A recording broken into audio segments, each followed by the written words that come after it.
ነገር አስተውሉ። ሰይጣን እየቀመረ ያለው ከሚመጣው ክብር ሊያጎላችሁ። የሚመጣው እሳት እንዳያልፋችሁ ዘመኑን ማወቅ አለባችሁ። የእግዚአብሔር ክብር አሁን ሊንቀሳቀስ ቀን ቀጥሮ ስላለ አጋንንት የሚመጣውን ክብር ስላየ መምታት ፈልጓል። አማኝ በሁሉ ነገር ውስጥ ሲስተሙን ብሬክ አድርጎ እንዲያልፍ ነው እንጂ የመጣው ሲስተሙ እንዲይዘው አይደለም የመጣው። ሁሉ ነገር ቮይስ ስለሆነ ነብይና ሐዋርያ የለም ካልክ ወንጌላዊም ፓስተርም የለም። ለምን ካላችሁ የትኛውም የሚመጣ ጥፋት የሚያስቆም ኃይል ያለው የሚያዩ ሰዎች ጋር።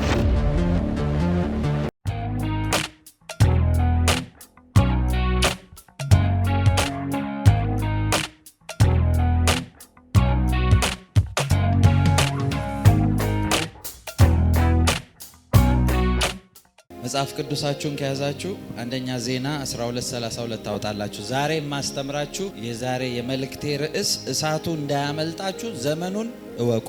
አንደኛ ዜና 12:32 እስራኤልም የሚገባውን ያደርግ ዘንድ፣ የሚገባው ማለት ሊያደርግ የተፈቀደለት ሊያደርግ የተቀመጠለት ነገር አለ ማለት ነው። ያንን ነገር ግን እንዲያደርግ የሚያስችለው ኃይል ያለው ሲዝኑን አንደርስታንድ በማድረግ ውስጥ ነው። እስራኤል የሚገባውን ያደርግ ዘንድ ዘመኑን የሚያውቁ ጥበበኞች ሰዎች የይሳኮር ልጆች አለቆች 200 ነበሩ። ወንድሞቻቸውም ሁሉ ይታዘዟቸው ነበር። 200 ሰዎች አሉ።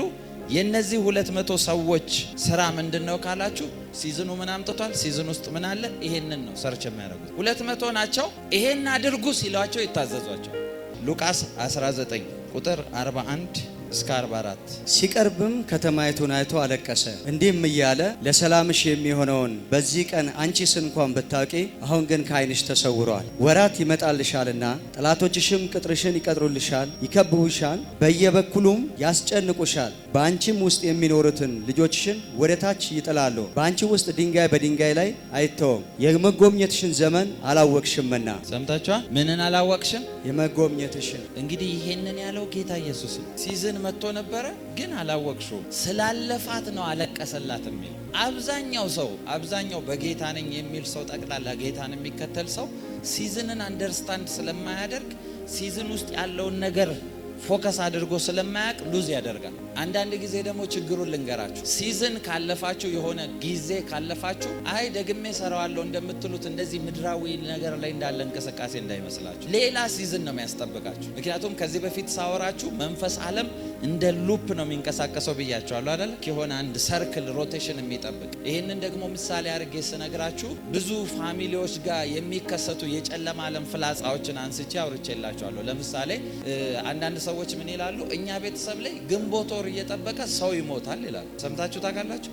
መንፈስ ዓለም ላይ እግዚአብሔር ነገሮችን በሲዝን ነው የሚለቀው። ሲዝኑን ደግሞ አንደርስታንድ እንድታረጉት ይፈልጋል። ብዙ ጊዜ አማኝ ዝም ብሎ በቃ ልክ ይሄ ጥሩ ነው ይሄ ጸሎት፣ ይሄን ጸሎት ብቻ እንድትኖሩት ግን አይደለም እግዚአብሔር የሚፈልገው። ሰዎች ሁሉ ጊዜ ሲወጡ ጸልዩ ሲባሉ እንደዚህ ይላሉ። ጠዋት ይወጡና እግዚአብሔር ሆይ ሰላም አውለኝ፣ ወይ ደግሞ እኛ ሀገር አባባል እንደሚባለው ጌታ ሆይ በቀኝ አውለኝ። ጥሩ ነው፣ እንደዛ ማለት ጥሩ ነው፣ ሰላም ያውላቸዋል። ምን ላይ እንደምትሉ ግን ካላወቃችሁ ጊዜያችሁ እየባከነ ነው። ምንድን ነው አትሞስፌሩ የሚሰጣችሁ ነገር?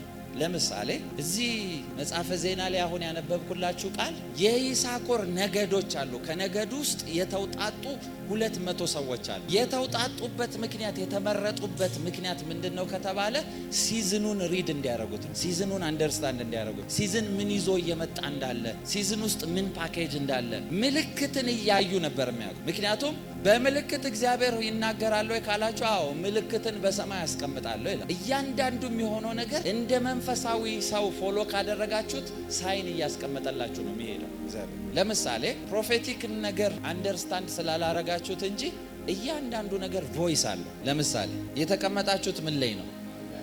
የወንበር ጥቅሙ ምንድን ነው? ለምን እዚህ ላይ አልተቀመጣችሁ? ለምን አልተቀመጣችሁ? ይሄ ምን ማስቀመጫ ነው? መጽሐፍ ቅዱስ። ቆይ ጥያቄ ልጠይቃችሁ። ወንበሩ ላይ ይሄ የሰው መቀመጫ ነው፣ ይሄ መጽሐፍ ቅዱስ መቀመጫ ነው የሚል ተጽፎላችኋል? ታዲያ ማን ነገራችሁ? ወይስ እንደ ስራ ስለተቀመጠ? ሁሉ ነገር ቮይስ አለ። ለምሳሌ መኪና እየነዳችሁ ወይ ታክሲ ውስጥ የሚሆን ሹፌሩ ቀይ ሲበራ ለምን ይቆማል? ቁም እያለ እየጮኸ ነው እንደ ቀይ ካየ ይቆማል ራሱ። ሰው ዜብራ መሻገሪያ ጠብቆ ለምን ይሻገር? የእግረኛ በዚህ ጋ ነው ስለተባለ ነው አይደል? ያ መስመር ድምፅ አለው ማለት ነው። ገብታችኋል አይደል?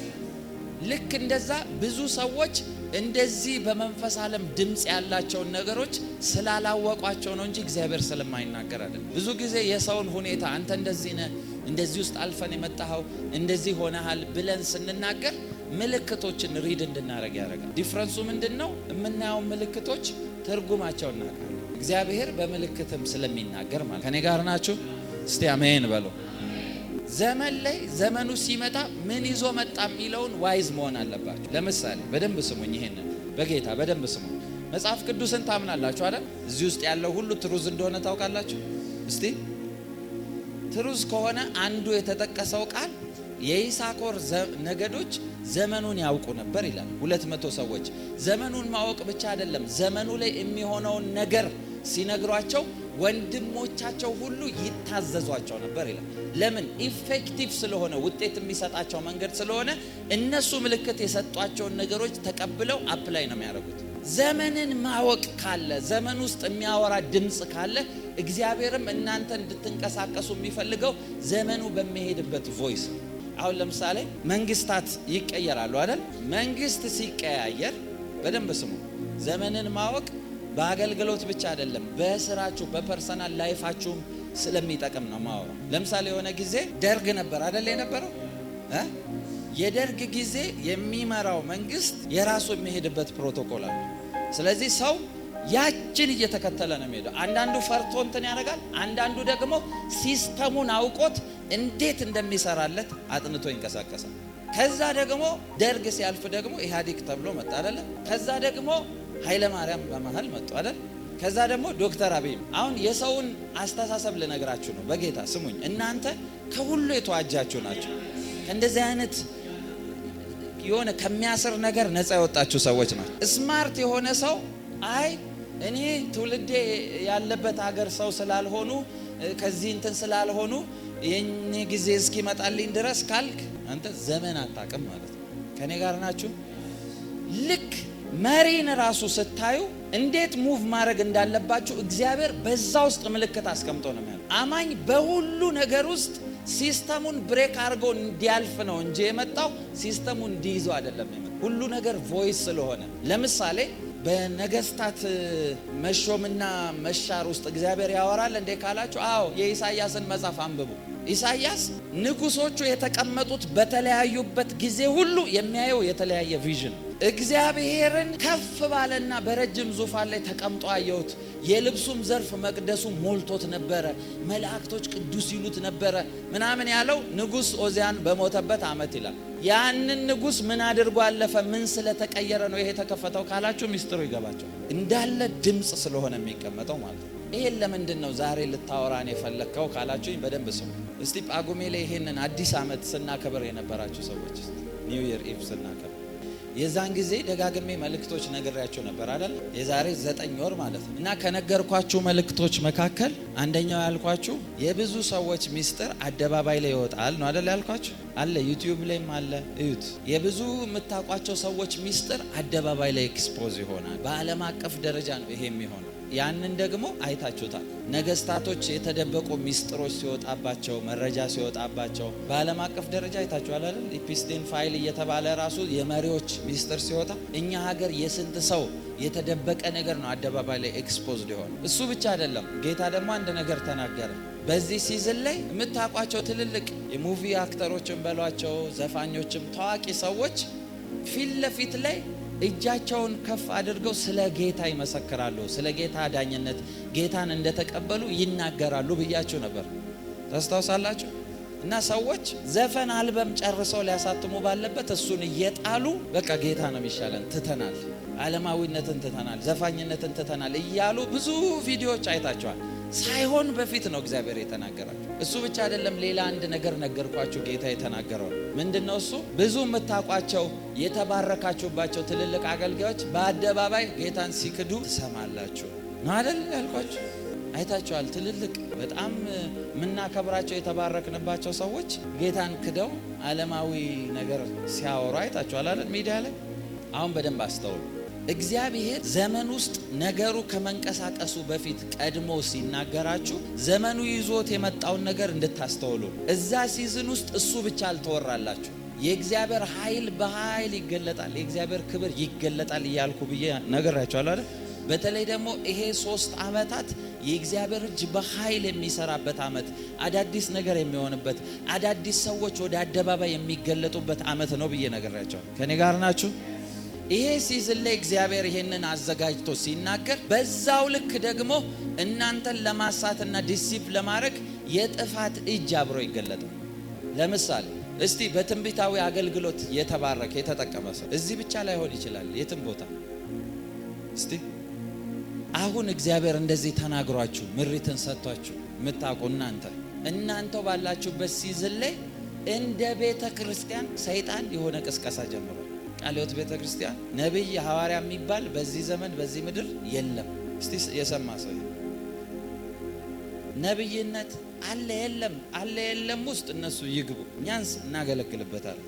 ጌታ ኢየሱስ እንደዚህ ብሎ ተናገረ።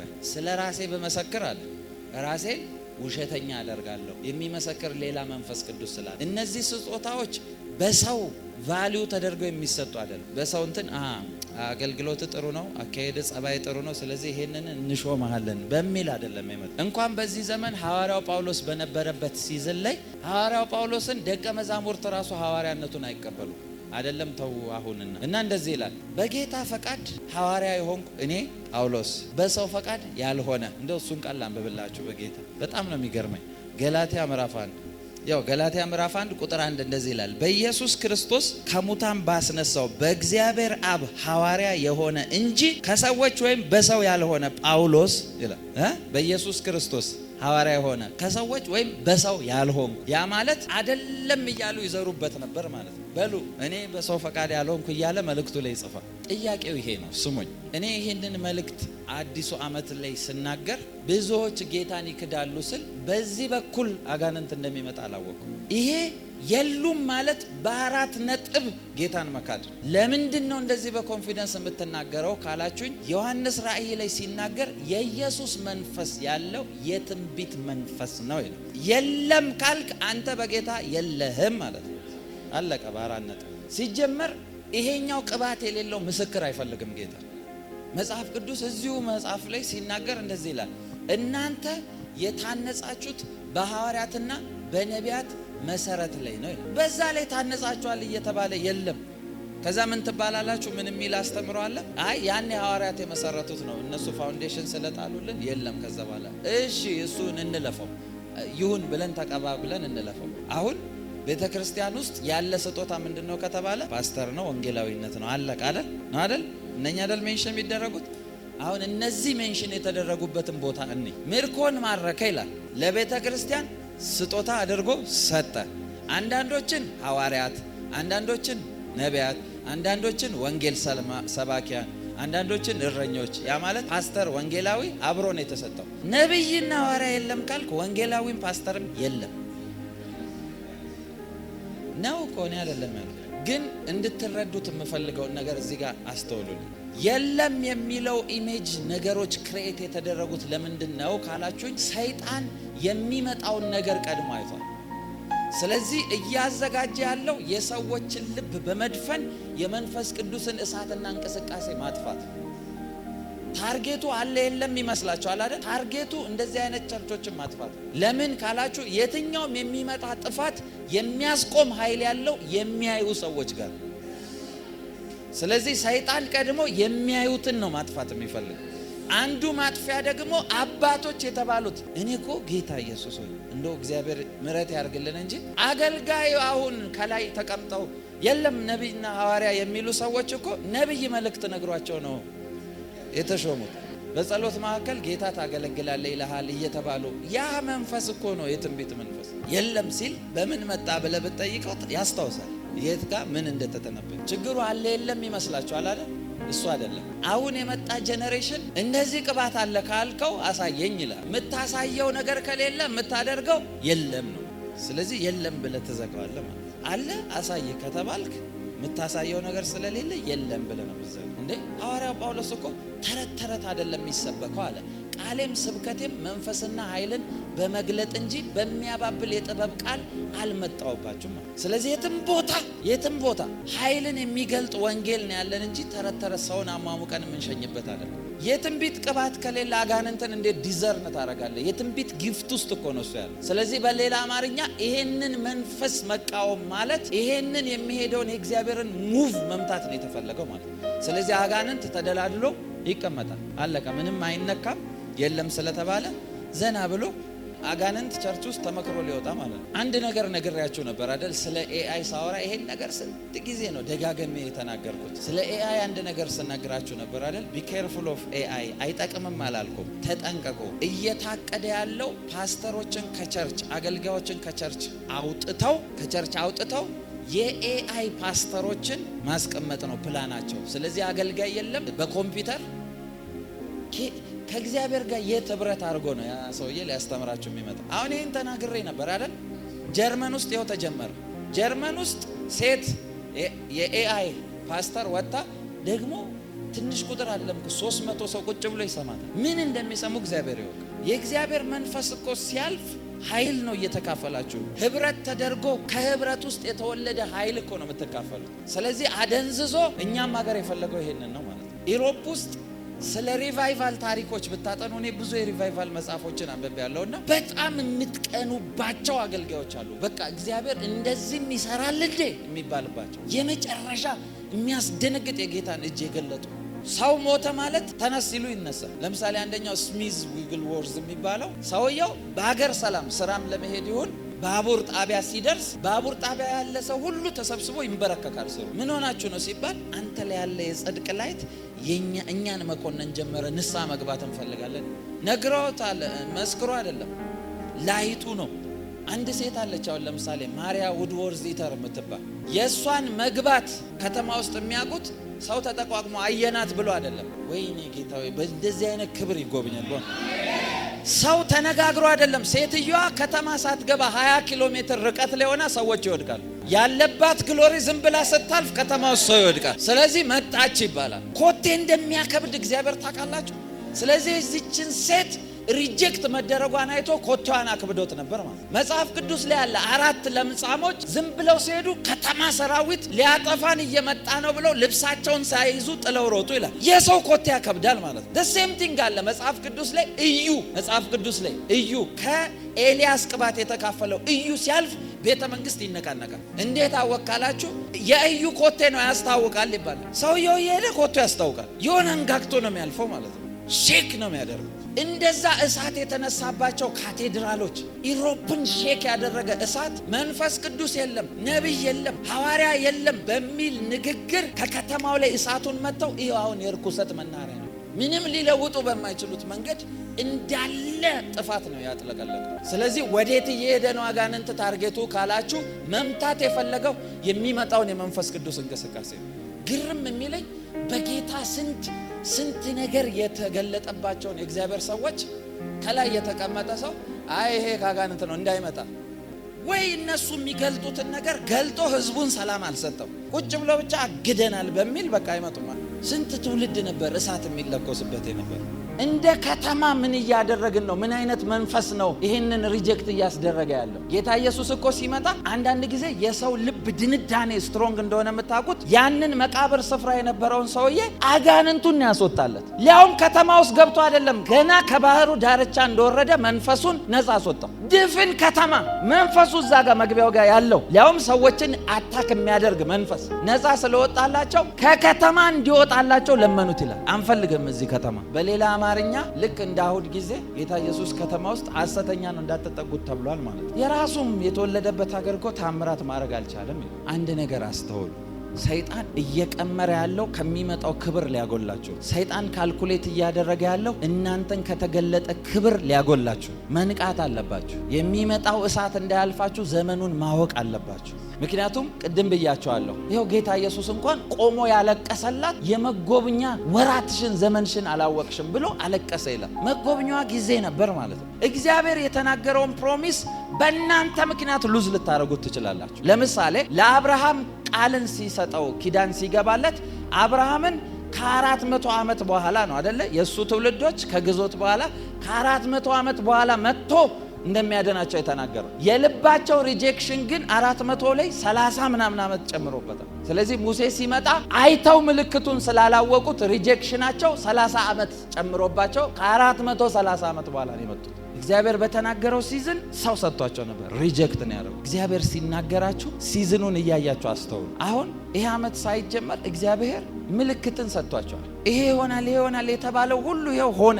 ኤግዛክትሊ 7ኛው ወር ላይ በዚህ ዓመት 7ኛው ወር ደግሞ ብዙ ሀገር ላይ በሰማይ ምልክት ይሰጣቸዋል። ጨረቃ ወደ ደም ይቀየራል የሚለውን ስክሪፕቸር ሁላ ያነሳውላችሁ ሳወራ ነበር አይደል? ኤግዛክትሊ 7ኛው ወር ላይ ደግሞ አይታቸዋል። ከተሞች ቀይ ደም ለበሱ ተብሎ ሚዲያ ላይ አይታቸዋል አይደል? እያንዳንዱ የተነገረው ምልክት ታይሙን ጠብቆ ከሆነ እሱም ምልክት ብቻ አይደለም እግዚአብሔር የተናገረው። እግዚአብሔር ሌላ የተናገረው በዚህ ሲዝን ላይ አደገኛ እሳት ያለባቸው ይነሳሉ ነው ያለው። እስቲ አሜን በሉ። እናንተ ከሆናችሁ የምትጠበቁት አሜን በሉ። አሜን በሉ እስቲ። የሆነ እሳት ያስፈልገናል። የሆነ ሪቫይቫል ያስፈልጋል። ምድሪቱን የሚለውጥ የሚያርስ እሳት ያስፈልገናል። ሰው በየትኛውም ቦታ ላይ በየትኛውም ስራ ላይ ይሁን የእግዚአብሔርን እጅ የሚገልጥበት እሳት ያስፈልገናል። እስቲ አሜን በሉ። ይሄ ምልክት ሲመጣላችሁ ማስተዋል ያለባችሁ፣ ለምሳሌ እዚህ ውስጥ ያላችሁ ሁላችሁም አብዛኞቻችሁ ይሄንን ቋንቋ ተናገራችኋል። እንደዚህ ብላችኋል። ምን ካላችሁኝ ምን አይነት ዘመን ላይ መጣን? ኧረ ጌታዬ ቶሎና አላላችሁ ብላችኋል አይደል? ምንን እያያችሁ አገልጋይ እንደዚህ ሆነ፣ እከሌ ራሱን ሾሞ ተነሳ፣ እንትን እንደዚህ ተፈጠረ፣ እንደዚህ ርኩሰት በዛ፣ እንደዚህ ጥፋት በዛ፣ እንደዚህ ሆነ የሚለውን እያያችሁ ጌታ ሆይ ኧረና ውሰደን፣ ኧረ እንትን በል ትላላችሁ። እግዚአብሔር ዙፋን ስር ያሉ መላእክቶችን አግኝታችሁ ስለዚህ ሲዝን አውሩ ብትሏቸው ልክ እንደ ኢሳይያስ ነው የሚሆነው። እናንተ የምትሆኑት ኢሳይያስን ወደ መቅደሱ ሲገባና መላእክቶች በኃይል እያመለኩት ሲያይ እንደዚህ አለ። የተገለጠውን ኃይልና ክብር አይቶ ደንግጦ እንደዚህ አለ፣ ወየው ጠፋው። ምክንያቱም ለምንድን ነው ሲባል ከንፈሩ በረከሰበት ትውልድ መካከል ስላለው ወይን ያለቀልኝ። እሱ ምድር ላይ ያለውን ጥፋት ሁሉ የሚሰራውን ነገር እያየ ያለው ጥፋት ውስጥ ነው አለቀልኝ ሲል መልአክ መጥቶ ተሳስተሃል፣ ምድር ሁሉ ከክብሩ ተሞልታለች። እንዴት ጥፋት እያለ ከፍ ብለህ እይ ያለው ነው ማለት። እንደዚህ አይነት ምልክቶችን ስታዩ የእግዚአብሔር እጅ በኃይል ሊገለጥ ቀርቧል። እስቲ አሜን በሉ። እስቲ አሜን በሉ። እስቲ አሜን በሉ። እኔ ምን እንደምናፈቅ ታውቃላችሁ? ለምሳሌ ራይድ የሚሰራ ሹፌር መኪና እየነዳ ጥሪ ገብቶለት ሰውየው ሲመጣ የእግዚአብሔር እሳት ከመምጣቱ የተነሳ ማለት ነው፣ ወንድሜ እንደዚህ ተጨናንቃል አይደል? እንደዚህ የሆነው ነገር በዚህ ጋር አድርገው እግዚአብሔር እንደዚህ ይልሃል እያለ አይኑ ሲከፈትለት፣ ቤት ውስጥ እንግዳ ልትቀበሉ ቤታችሁ እንግዳ መጥቶ የመጣው እንግዳ ሳይነግራችሁ የመጣበትን ምክንያት እያወቃችሁ ስታስተናግዱት፣ እናንተ ክልል ውስጥ ያለ እሳት እነሱ ጋር ያለን ችግር ሲውጥ አልታያችሁ? እንደዚህ አይነት እሳት ይመጣል። አደገኛ ሪቫይቫል፣ ምድሪቷን የሚያምስ እሳት እየመጣ ነው ያለው። ምድሪቷን በኃይል የሚነካ እሳት እየመጣ ነው ያለው። ከባድ እሳት እየመጣ ነው ያለው። ይሄ ሲዝን የእግዚአብሔር እጅ በኃይል የሚለቀቅበት ሲዝን ነው። እስቲ አሜን በሉ። እስቲ አሜን በሉ። አንዳንድ የሪቫይቫል የተነሱ ታሪኮችን ሳይ የመጨረሻ ነው የሚያስቀናኝ። አንድ ካቶሊክ ውስጥ የነበረ የካቶሊክ ቄስ ነበር። ስሙ ሴንት ፓትሪክ ይባላል። እና እንደለመደው ጸሎት አድርጎ ሲመጣ አንድ ቀን እያለፈ እየሄደ አንድ ሴት ልጇ እጇ ላይ ሞቶ ልጇን አቅፋ ታለቅሳለች። ምንድነው ምን ሆነሽ ነው ሲላት እንደዚህ ያለችው እባብ ልጄን ነድፎ ገደለብኝ ትላለች። ከዛ እንደዚህ ነው ያላት፣ እባቡ ቤት በኩል ነው ሄደዋል። ቤት በኩል ነው አይተሻል፣ በዚህ በኩል እዛ ውስጥ ነው የገባው። በሄደበት እባቡ ተከትሎ ከገባበት ውስጥ ጎትቶ በእጅ አውጥቶ እንደዚህ ያለ፣ አንተም ዘሮችም ይሄ ምድር እንዳይመቻችሁ ከልክያቸዋለሁ አለ። እስከ ዛሬ ድረስ ከሞተ ሰውየው ቆይቷል። እባብ እዛ ቦርደር ላይ ከገባ ይሞታል። ለምን? በሰውየው አንድ ቃል። ሌሎች አሉ ትልልቅ አገልጋዮች ከተማቸው እስር ቤትን ባዶ ያደረጉ ሰዎች። ለምን? ወንጀለኛ እዚህ ምድር ላይ ይጥፋ ብለው ሰው ሁሉ ሰራተኛ፣ ያው ሰው ሱቁን ከፍቶ ትቶ ቢሄድ ሌባ ጠፋ። ስለዚህ እስር ቤት ስራ ስላጣ እስር ቤት ተዘጋ። መጠጥ ከከተማው ላይ ያጠፋ አንድ ሰው አለ። የዌልስ ሪቫይቫል የተነሳው በአንድ ሰው ምክንያት ነው። ወይ ሀገሬን ስጠኝ ወይ እኔን አጥፋኝ እያለ ይጸልያል። እግዚአብሔር ስለሰማው አውሮፕላን እያለፈ የነሱ ሀገር ክልል ሲገባ አጋንንት ይጮሃል። አውሮፕላን ሰውየው ቴሪቶሪውን እንዲገዛ ነው ያደረገው። ካትሪን የምትባል የእግዚአብሔር ሴት ታውቃላችሁ? እሷ እኮ ስትገባ በጣም ከመቸገራቸው የተነሳ ወደ አገልግሎት ስትገባ የምታልፍበት ቦታ ሁሉ ሰው ይወድቃል። ዝም ብሎ ነው ሰው የሚወድቀው። በቃ ሰው እየወደቀ እየተቸገርን ነው ተብሎ በኪችን በኩል ትለፍ ብለው በኪችን ያስገባታል። በኪችን ስታልፍ ሹካ ማንኪያ ምናምን ይወድቃሉ። ለምን? የሆነ ቫይብሬሽን አለ። ስታልፍ እያንገጠገጨች የምታልፈው። በኢየሱስም ይሄ እሳት ያገኛቸዋል። ገና ስትገቡ ሰውነታችሁ ግርግር እየፈጠረ ይሄዳል። ድምጽ እየፈጠረ ይሄዳል። አካባቢው ላይ መግባታችሁ የሚታወቅበት እሳት ይዛችሁ ትሄዳላችሁ። እስቲ አሜን በሉ። የሆኑ ሰዎች አሉ እኮ ገና ሲያልፉ ገና ማለፋቸው የሚታወቅ። እኔ በጣም ወደው ሰው አለ። እግዚአብሔር በሱ በጣም ብዙ ጊዜ ተናግሮኛል። አሌክሳንደር ጆን ዶዊ የሚባል ሰውዬ የመጨረሻ ችግር ውስጥ ገብቷል። ሚበላው አጥቶ ልጁን ከሚስቱ ጋር ቤተሰቦቿ ጋር ልኳል። እኔ ራብ እችላለሁ የእናንተን እንኳን መሸከም ስለማልችል ቤተሰብሽ ገይጂ ብሎ ሰውየው የእግዚአብሔር እሳት መጥቶበት ብለሲንግ ውስጥ ገባ። አይደለም ከተሞች፣ የተለያየ ሀገር ከተማ ሰርቷል። ሰውየው ከተማ ሰርቷል። አንተማ የመጨረሻው ዘመን ኤልያስ ነህ እስኪሉት ድረስ ከሰውታል። ልክ ፍርድ ቤት ሲያቀርቡት ክሱን ፈልገዋል አለ። ምን አይነት ክስ ሲባል የሜዲካል ፈቃድ ሳይኖረው ሰዎችን እያስገባ በማይታወቅ እንትን ይፈውሳል ተብሎ ማለት እና ፌክ ነው ተብሎ የታመሙት ሁሉ ኢንተርቪው ሲደረጉ ሁሉም ተፈውሷል። ጭራሽ አባሱት ሰውየው። እና ምን ያደርግ ነበር? እዚህ የተፈወሳችሁ ዛሬ ልቀቁ፣ ሌሎች እየመጡ ነው፣ ስፍራ ልቀቁ እያለ ማለት ነው። ሰውየው አደገኛ እሳት ውስጥ ነው። እና ዊሊያም ብርሃናም እኮ ከስንት ጊዜ ከስንት አመታቶች በፊት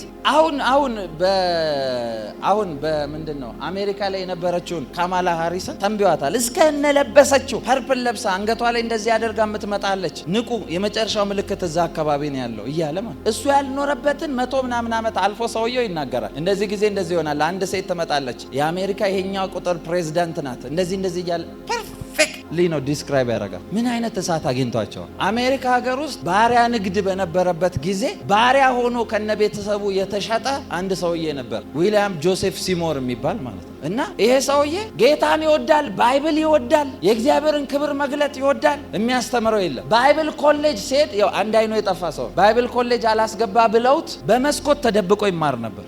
ያንን ልቡን እግዚአብሔር ስላየ ያ እሳት ስለነካው ሰፈሩ እሱ የሚኖርበት አካባቢ አዙዛ ስትሪት ይባላል። የአዙዛ ስትሪት ሪቫይቫል በአንድ ሰው ምክንያት ተነሳ። ሰውየው ሰፈር ውስጥ ከባድ ችግር ከመፍጠሩ የተነሳ የሀገሪቱ መንግስት ወታደሮችን ልኮ ነበር። እዛ ክልል ምንድነው የተጠመደ ነገር አጥኑ፣ ሰው ይወድቃል እየተባለ ማለት ወታደር ማት ሆኖ መጥቶ እዛው ሲገባ እነሱም ይወድቃሉ። ሰውየው ክልሉን ቴሪቶሪውን ሁላ በእሳት ቀጥሮታል። እዛ እነሱ ስፍራ ጋር ሪካርድድ የሆነ ስቶሪ እኮ ነው ያለው።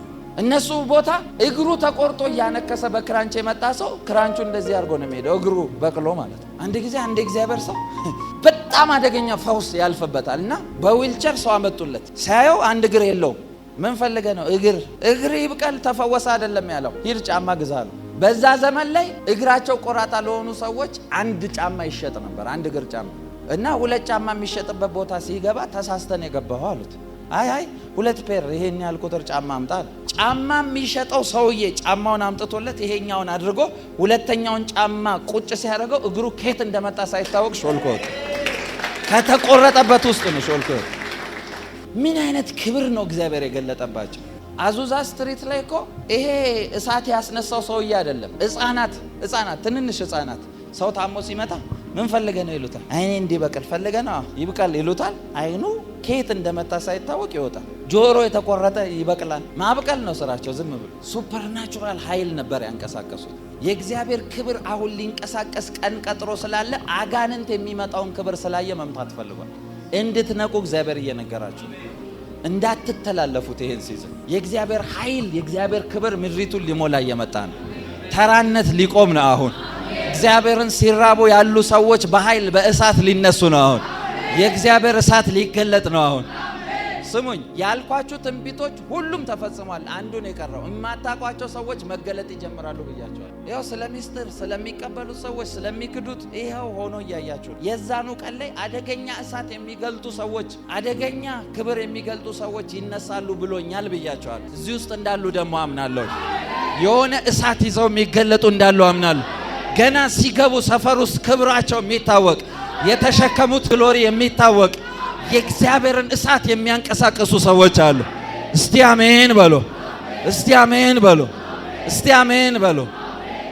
አንዳንዶቻችሁ ሰራተኞች ከሆናችሁ እናንተ ላይ ካለው ክብር የተነሳ ሰዎች ጋር ስትገቡ በረከት ይዛችሁ ትገባላችሁ። ሚስጥርን የሚገልጥ የእግዚአብሔር ኃይል ያገኛቸዋል። የእግዚአብሔር ክብር ያገኛቸዋል። የእግዚአብሔር እሳት ያገኛቸዋል። የእግዚአብሔር ኃይል ያገኛቸዋል። እንደዚህ ብዬ ተነበያለሁ። በእውነት መንፈሴ ላይ የሚሰማኝ ነው። አንዳንድ ሰዎች እዚህ እንዳሉ አውቃለሁ። ከሰው ወዳጅነት ይልቅ መላእክቶች ወዳጅ የሚሆኗቸው፣ ውሏቸው ሁሉ ከመላእክት ጋር የሚሆኑ ሰዎች አሉ። በኢየሱስ ስም ይሆንባችሁ።